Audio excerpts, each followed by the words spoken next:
नमस्कार, जय श्री कृष्ण। आज हम फिर हाजिर हैं संडे सत्संग में। रविवार सत्संग, संडे सत्संग श्रीमद् भागवत गीता आपके लिए, और हमारा एपिसोड चलते रहता है। तो सबको हम बहुत बहुत स्वागत करते हैं हमारे दर्शकों को और साथियों।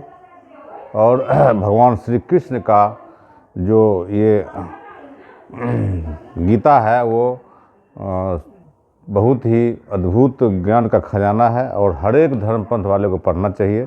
इसी का प्रचार प्रसार का उद्देश्य और सभी को भगवान कृष्ण के प्रति उनके गीता ज्ञान को प्रचार करना इस सत्संग का उद्देश्य है। और आप लोग इसको ज़्यादा से ज़्यादा शेयर कीजिए और घंटी भी दबा दीजिए और अपने मित्र दोस्त को शेयर कीजिए और लाइक कीजिए।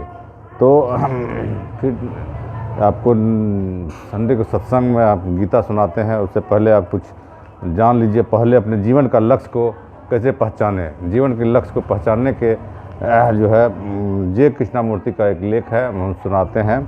बहुत जैसे ही प्रासंगिक और बहुत ही समझ से आपका जीवन का वास्तविक लक्ष्य क्या है इसके बारे में समझिए इस लेख के माध्यम से।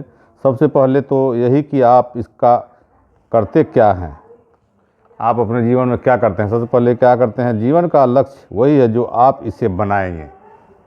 जीवन का लक्ष्य वही है जो आप इसे बनाएंगे। जिसे आप किसी दुखी मनुष्य के पास जाएंगे तो वह कहेगा कि उसके लिए जीवन का लक्ष्य प्रसन्न होना है।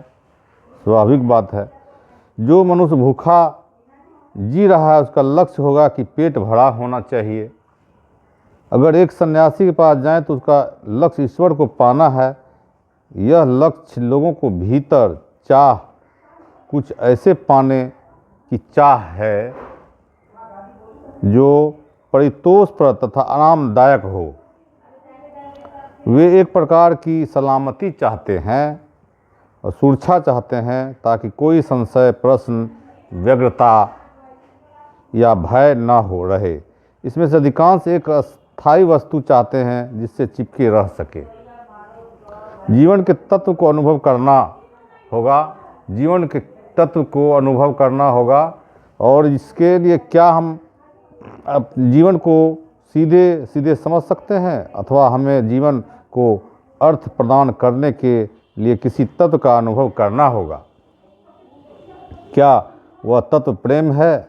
क्या प्रेम का एक कारण होना चाहिए? और यदि प्रेम का कोई कारण हो तो क्या वह प्रेम होगा? यदि हमें अपने जीवन को कुछ अर्थ प्रदान करना है तो उसके लिए कुछ अनुभव घटित होना चाहिए। इसका तात्पर्य है कि जीवन अपने आप में महत्वपूर्ण नहीं है। वह वास्तव में ईश्वर की तलाश में खुद से पलायन कर रहा है। ईश्वर की शौक, सौंदर्य, क्रूरता, क्रोध, शुद्रता, ईर्ष्या व जीने की असाधारण जटिलताओं से पलायन कर रहा है। यह सब ही जीवन है। क्योंकि वह सब इस सब को समझ नहीं पाता, इसलिए कहता है मैं कुछ वस्तु खोजूंगा जो मेरे जीवन को अर्थ प्रदान कर सके। आप इस बारे में ढेर सारे शब्द बुन सकते हैं। इस धारे में ढेर सारे शब्द आप बुन सकते हैं। इस धरती की समस्त पवित्र पुस्तकें पढ़ सकते हैं, लेकिन यह व्यर्थ होगा क्योंकि वो आपके जीवन के, आपके दैनंदिन अस्तित्व से जुड़ा नहीं होगा। अपने सुखों की तलाश क्या है हमारा जीवन? वह क्या है जिसे हम अपना अस्तित्व कहते हैं? दार्शनिक रूप से नहीं, सहज रूप से देखें तो यह सुख और पीड़ा के अनुभवों की श्रृंखला है तथा हम सुखों को पकड़े रहकर पीड़ा को टालना चाहते हैं। शक्ति का सुख, सत्ता की बड़ी दुनिया में बड़ा आदमी होने का सुख, अपने पति या पत्नी पर आधिपत्य जमाने का सुख, पीड़ा हताशा, महत्वाकांक्षा के साथ आने वाली दुश्चिंता, महत्वपूर्ण व्यक्तियों को चाटुकारिता करके लाभ उठाने की कुरूपता आदि, इस सब से ही हमारा रोज का जीवन निर्मित होता है। मतलब यह है कि जिसे हम जीवन कहते हैं वह ज्ञात क्षेत्र के भीतर स्मृतियों की श्रृंखला है, और यदि मन ज्ञात से मुक्त न हो तो ज्ञात समस्या बन जाता है। ज्ञात के क्षेत्र में कार्य करते हुए ज्ञात अर्थात ज्ञान अनुभव, और उस अनुभव की स्मृति मन कहता है मुझे ईश्वर को जानना चाहिए। ये मन क्या कहता है कि हमें ईश्वर को जानना चाहिए, तो यह अपनी परंपराओं, धारणाओं, अपने संस्कारों के अनुसार एक सत्ता का प्रक्षेपण करता है, जिसे यह ईश्वर कह लेता है। वह सत्ता ज्ञात का ही परिणाम है, वह अब भी समय के क्षेत्र में भीतर ही है। अतीत के प्रभाव से मुक्ति का प्रयास। जब मन ज्ञात हो तो पूरी तरह मुक्त होता है, तभी आप स्पष्टता, सच्चाई और अर्थात अनुभव के साथ पता लगा सकते हैं कि ईश्वर है अथवा नहीं। यह निश्चित है कि ऐसा कुछ जिसे ईश्वर अथवा सत्य कहा जा सके वह पूर्णतः नवीन होता है,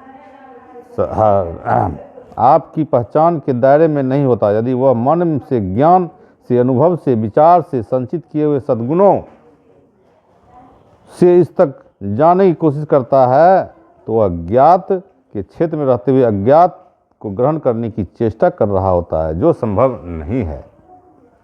मन मात्र यही कर सकता है कि इस बात की जांच करे कि वह स्वयं को ज्ञात से मुक्त करना संभव है अथवा नहीं। ज्ञात से मुक्त होना अतीत के सारे प्रभावों, परंपराओं के सारे भार से मुक्त हो जाना है। मन अपने आप में ज्ञान की उपज है। मन में भी जो उपजता है वो ज्ञान की ही उपज होता है।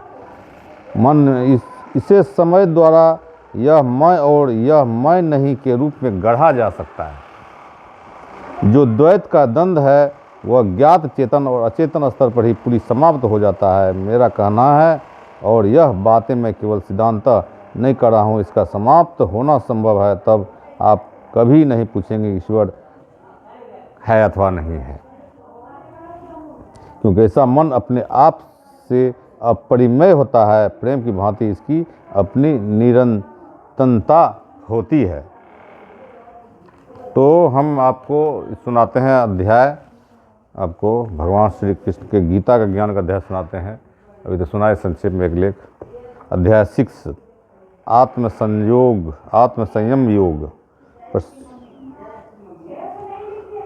तो हम सुनाने से पहले अपने गुरुजन, वैष्णवजन, संत महापुरुषों को चरणों में नमन करते हैं, और हम अध्याय 6 का आत्मसंयम योग का सुनाते हैं। सुनिए। प्रशांत आत्मा विगत ब्रह्मचारी वर्ते स्थितः मनः संयम मच्चित्तो युक्त आसित मत्परः।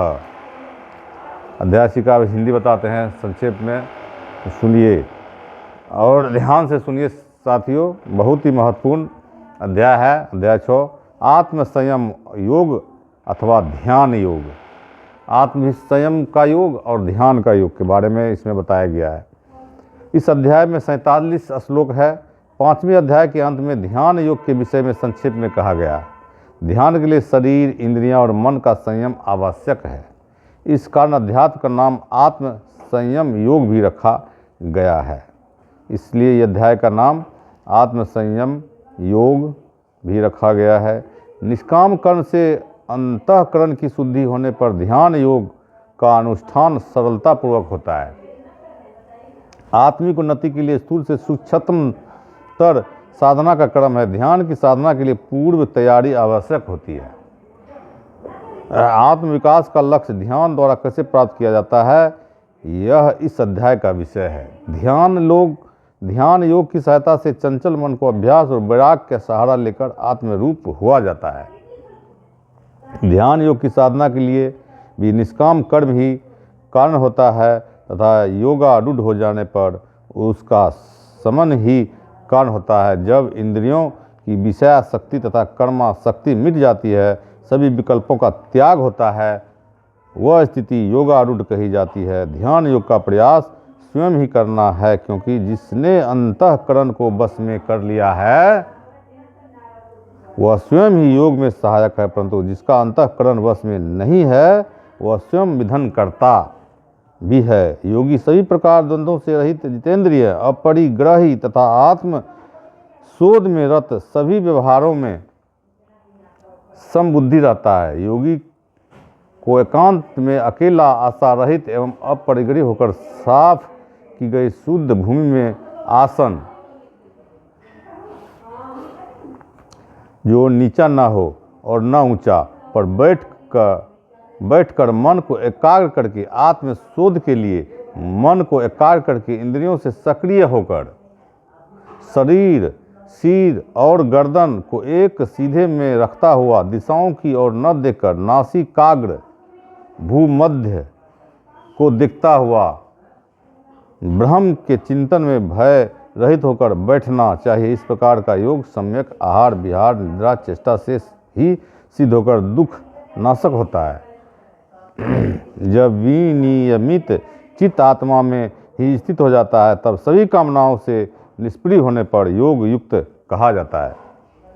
श्लोक 19 से 23 तक सिद्धि योगी के चित्त की स्थिति का वर्णन है। आत्म योग में लगे हुए योगी के जीते हुए चित्त की उपमा निर्वात में अविचलित ज्योति की भांति जानी जाती है। जब योगाभ्यास से निरुद्ध चित्त उपराम हो जाता है, जब आत्मा परमात्मा को अनुभव करके आत्मा में ही तुष्ट रहता है, इंद्रियों से परे शुद्ध बुद्धि से ग्राह्य जिस आत्यांतिक सुख को जानता है, तब इस परमात्मा तत्व की स्थिति से विचलित नहीं होता है। जिसको आत्म तत्व को पाकर उससे बड़ा लाभ नहीं जानता है, इसमें स्थित होकर भारी से भारी दुख में भी चलायमान नहीं होता है। प्राप्त दुखों को दूर करने वाले इस योग से परिचित होना चाहिए तथा अविचलित चित्त से इस योग को निश्चय पूर्वक जानना चाहिए। श्लोक 24-28 तक तथा पुनः श्लोक 33 से 36 तक योगी के मन को स्थिर रखने हेतु निर्देश तथा स्थिर होने पर स्थिति का वर्णन किया गया है। संकल्पों से पैदा हुई सभी इच्छाओं को पूर्णतः त्याग कर सभी और से मन और इंद्रियों समूह को संयमित करके धीरे धीरे धैर्य युक्त बुद्धि से परमात्मा में मन को स्थित करके कुछ भी चिंतन न करे।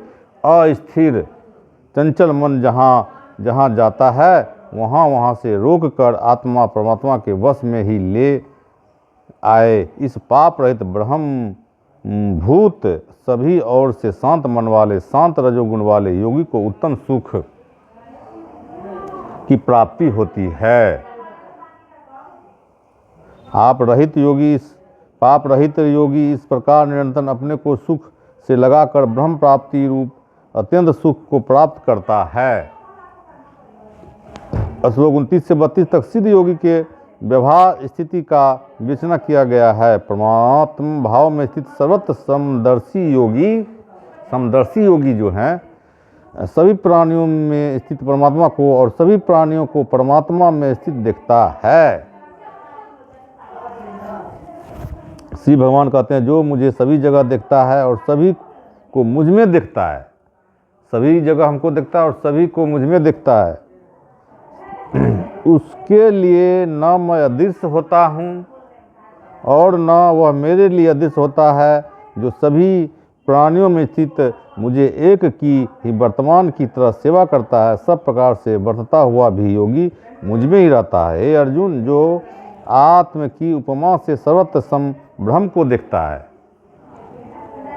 जो सुख दुख को समान समझता है, वह श्रेष्ठ योगी है। तब अर्जुन ने कहा, हे मधुसूदन, जो यह सम परमात्मा भाव से युक्त तुम्हारे द्वारा कहा गया है, मन की चंचलता के कारण इसकी स्थिति प्राप्त होती नहीं दिखती। हे कृष्ण, मन चंचल, परम धन स्वभाव वाला, बलवान और दृढ़ है। उसका निग्रह मैं वायु को रोकने के समान अत्यंत कठिन मानता हूँ। तब श्री भगवान ने कहा, हे महाबाहु, निसंदेह चंचल मन का निग्रह कठिन है, किंतु हे कौन्तेय, अभ्यास और वैराग से वश में किया जा सकता है। अभ्यास और वैराग से वश में किया जाता है। असंयत पुरुष के लिए योग स्थिति प्राप्त करना अत्यंत कठिन है, ऐसा मेरा मानना है, किंतु उपायों से यत्न करने से मन को वश में किया जा सकता है। अर्जुन द्वारा योग की सिद्धि न पाने वाले अर्थात योग भ्रष्ट होने वालों की गति विषयक प्रश्न पर श्लोक 37 से 39 तक योग की अविनाशिता तथा योग भ्रष्टा की गति का वर्णन किया गया है। तब अर्जुन ने पूछा, हे कृष्ण, श्रद्धा से युक्त योग से विचलित असंयमी परमात्मा को न पाकर किस प्रकार की गति हो जाता है? आप सुनिए, बहुत मार के उल बात। हे महाबाहो, कहीं दोनों परमात्मा पथ एवं संसार पथ और पथ भ्रष्ट नष्ट भ्रम की भांति आश्रय रहित ब्रह्म पथ से विमोहित एवं समाप्त तो नहीं हो जाता है। हे कृष्ण, मेरा यह संशय पूरी तरह से दूर करने में समर्थ हो। आपके अतिरिक्त संशय को दूर करने वाला उपलब्ध नहीं है। श्री भगवान ने कहा, हे पार्थ, न तो यहाँ न अन्यत्र उसका विनाश होता है और कोई भी कल्याण आत्मोद्वार हेतुकार करने वाला दुर्गति को प्राप्त नहीं होता है। योग परमात्मा पथ भ्रष्ट पुण्यवानों के लोकों में निवास कर सुधाचरण वाले श्रीमान लोगों के यहाँ जन्म लेता है अथवा बुद्धिमान योगियों के कुल में होता है, जन्म लेता है। जो इस प्रकार का यह जन्म है संसार में अत्यंत दुर्लभ है। हे कुरुनंदन, कहाँ वहाँ पर पूर्व शरीर के बुद्धि संयोग को प्राप्त करता है, तब पुनः अच्छी प्रकार परमात्मा सिद्धि के लिए प्रयत्न करता है। पूर्व जन्म के अभ्यास के प्रभाव से अवश्य की भांति उस परमात्मा की ओर आकृष्ट होता है और योग का जिज्ञासु शब्द ब्रह्म वेदों का अतिक्रमण कर जाता है। अनेक जन्मों के संस्कार बल से सिद्ध सफल योगी प्रयत्न से अभ्यास करने वाला इसी जन्म में परम श्रेष्ठ गति को प्राप्त होता है। श्लोक 40 से वह 47 में निष्काम कर्मयोगी की महत्ता पर प्रकाश पड़ता है। श्री भगवान कहते हैं, तपस्वियों के कर्मयोगी श्रेष्ठ हैं, ज्ञानियों से भी योगी श्रेष्ठ हैं, कर्म करने वालों से भी योगी श्रेष्ठ हैं। इसलिए हे अर्जुन, कर्म योगी बनो। सभी प्रकार के योगियों में भी अंतरात्मा से मुझ में लगा हुआ जो श्रद्धावान मेरा भजन आचरण करता है वह मेरे मत से वह श्रेष्ठतम है। भजन को भी यहाँ श्रेष्ठ बताया गया है। हरि ओम तत्सत। तो श्लोक सुनते हैं आप संस्कृत में। साथियों, आपको अच्छा लगे तो हमें लाइक कीजिए, कमेंट कीजिए, अपना कुछ कमेंट दीजिए। जय श्री कृष्ण लिखिए, जय श्री राधे लिखिए कमेंट में। श्लोक 1, श्री भगवान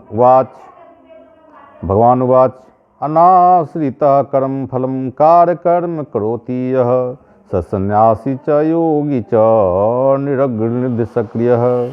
अनाश्रितः कर्म फलम कार्यम कर्म करोति यः स सन्यासी च योगी च न निरंगनी न च अक्रियः। श्री भगवान बोले, जो कर्म फल के आश्रित न होकर करने योग्य कर्म करता है वह सन्यासी है एवं योगी है, परंतु वह न तो अग्नि त्यागी है तथा न ही सक्रिय क्रिया त्यागी है। इसका टिप्पणी है, कार्यम अर्थात ऐसा कार्य जिसमें कर्म फल तथा कार्य शक्ति दोनों का त्याग हो। कर्म आध्यात्मिक कर्म ताजी हरि भजन काज नहीं दूजा अर्थात आराधना। सन्यासी शाब्दिक अर्थ के अनुसार सन्यासी अर्थात स्वामित्व छोड़ने वाला, अलग हटने वाला। रूढ़ अर्थ के अनुसार भिक्षु जीवन। योगी जो ईश्वर का ध्यान मेडिटेट करता है। दूसरा श्लोक सुनिए, यम संन्यासम इति प्राहु योगम तम विधि पांडव न ही असंन्यस्त संकल्प योगी भवति कश्चन। हे पांडव, जिसको संन्यास ऐसा कहते हैं उसी को कर्म योग जानो, क्योंकि कर्म फल संकल्पों को न त्यागने वाला कोई कर्म योगी नहीं होता है। अब श्लोक 3 सुनिए, आरूरक्षो मुनहे योगम कर्म कारणम उच्यते योगारूढ़स्य तस्य विषमः कारणम उच्यते। योग में आरूढ़ होने की इच्छा वाले मुनि के लिए निष्काम कर्म को कारण कहा जाता है। योगा रूढ़ के लिए उसका संकल्पों का ही शांत अभाव होना कल्याण के लिए कारण कहा जाता है। योगारूढ़। योग की प्राप्ति को इच्छा वाले मननशील पुरुष के लिए निष्काम कर्म करना ही हेतु कहा गया है। थक जाने पर वह उसे यह समझ में आता है कि भगवान को पाना क्रिया साध नहीं है, कृपा साध है। फिर कृपा के लिए स्वयं को समर्पित करने के लिए तैयार होना है। सम का अर्थ है शांत, कुछ न करना, क्योंकि क्रिया और पदार्थ दोनों का संबंध प्रकृति से है, चेतन तत्व से न क्रिया और न पदार्थ। क्रिया अनित्य है, अक्रियता नित्य है, शांति स्वतः है, बिना क्रिया बिना अभिमान के स्वतः शांति ही योग है। यही परमात्मा तत्व में स्थित है। अतः चलते फिरते उठते बैठते तथा कार्य करते हुए हरदम शांत रहने का स्वभाव बना लेना चाहिए। आमयो यस्य भूतानां जायते यन्न सुब्रत तदैव ह्यामं द्रवना पुनाति चिकित्सतम। प्राणियों को जिस पदार्थ के सेवन से रोग हो जाता है, वही पदार्थ चिकित्सा विधि से सेवन करने पर क्या रोग नाश नहीं करता है। एवं निर्नाम क्रिया योग सर्वे संस्तुति हेतवः ए न एवात्म विनाशाय कल्पते कल्पिता पड़े। इसी प्रकार यद्यपि सभी कर्म मनुष्यों को संसार चक्र में डालने वाले हैं, तथापि जब भगवान की समर्पित किए जाते हैं तब उनका कार्य अपना समाप्त हो जाता है। श्रीमद् भागवत प्रथम स्कंद अध्याय 5 श्लोक 33-34 में भी ये लिखा हुआ है। ऐसा टिप्पणी के माध्यम से समझाया गया है। समझिए। अब श्लोक 4 सुनिए। यदा ही न इंद्रियार्थेषु न कर्मसु अनुसजते सर्वसंकल्प संन्यासी योग रूढ़ तदा उच्यते। अर्थ है, जब न इंद्रियां विषयों में और न कर्मों में ही आसक्त होता है, तब सभी संकल्पों को त्यागने वाला योग रूढ़ कहा जाता है। जब विषय शक्ति और कर्म शक्ति मिट जाती है, सभी विकल्पों का त्याग होता है, वह स्थित योगारूढ़ कहलाती है। श्लोक 5। उद्धरेत आत्मनः आत्मानं न आत्मानं अवसादयेत आत्मा एवं ही आत्मनः बंधु आत्मा रिपु आत्मनः।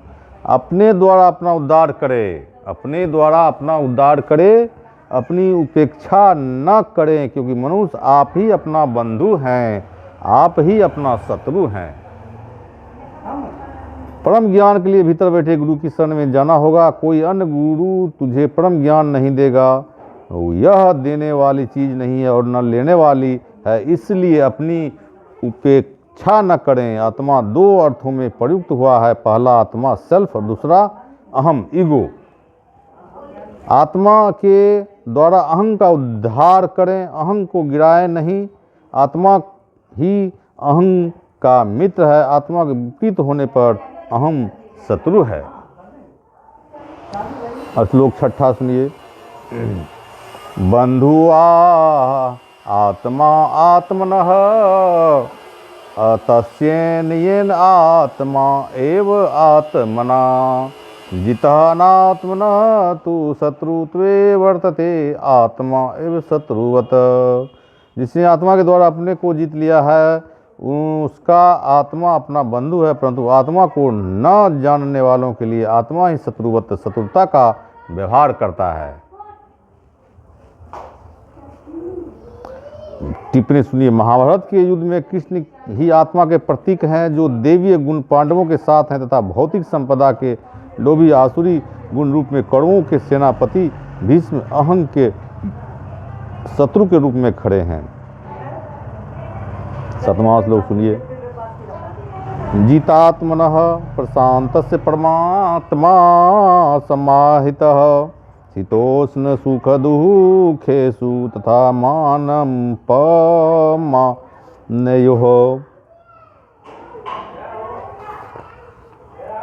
अर्थ शीत उष्ण सुख दुखों में तथा मान अपमान में बस में किए हुए तथा पूरी तरह से शांत तथा अंतःकरण वाला परमात्मा में समाहित होता है।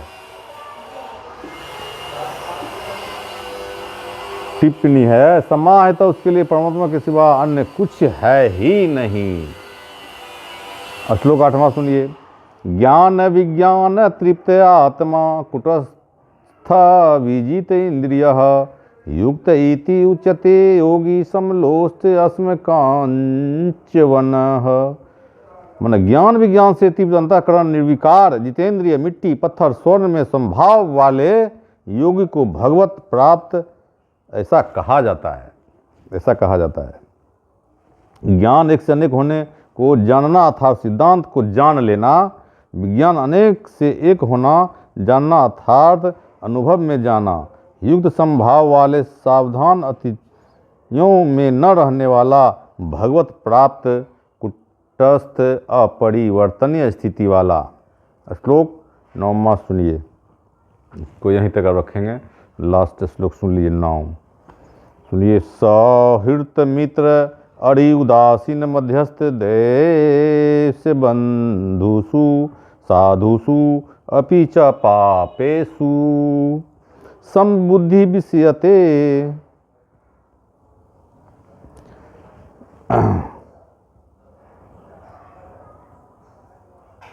मतलब सुहूद मित्र शत्रु उदासीन मध्यस्थ द्वेषी में बांधवों में साधुओं में और पापियों में भी सम भाव ब्रह्म वाला महापुरुष अति श्रेष्ठ होता है। सुनिए। सुहृद प्रत्युपकार की इच्छा न रखकर सहायता करने वाला अंग्रेजी का पैटर्न, उदासीन किसी की भलाई बुराई न चाहने वाला, मध्यस्थ दोनों पक्षों की भलाई चाहने वाला। श्लोक 8 में जहाँ पदार्थ जड़ में ब्रह्म भाव संभाव वर्णित है, वहीं श्लोक 9 में विभिन्न श्रेणी संबंधों के व्यक्तियों चेतन में ब्रह्म भाव संभाव का वर्णन किया गया है। वैशेषिक दर्शन का विशेष विधान का ब्रह्म योग का कैवल्य स्थिति की भांति है। श्री ओम तत्सत। श्री कृष्ण गोविंद हरे मुरारी, हे नाथ नारायण वासुदेव। पितृमात स्वामी सखा हमारे, हे नाथ नारायण वासुदेवा। तो साथियों, आपको हमने हमारा संडे सत्संग कैसा लगता है कार्यक्रम, अपने कमेंट में जय श्री कृष्ण लिखिए, जय श्री राधे लिखिए, राधे राधे लिखिए, अवश्य लिखिए। और अपने दोस्त यार को भी इसके बारे में भेजिए, शेयर कीजिए।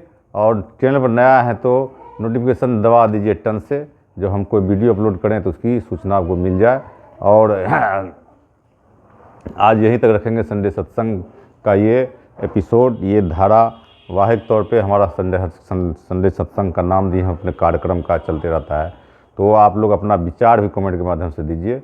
और इसी में हमारे पास तो इस सत्संग कहने के लिए या गीता प्रवचन कहने के लिए बहुत ही असीमित ज्ञान की आवश्यकता होती है। मेरे पास तो सीमित ज्ञान है, उसी के माध्यम से हम सुनाते रहते हैं। और हम एक अपने आप को भगवान श्री कृष्ण को ये सत्संग समर्पित करते हैं और हम उसका अधम हैं, दास हैं।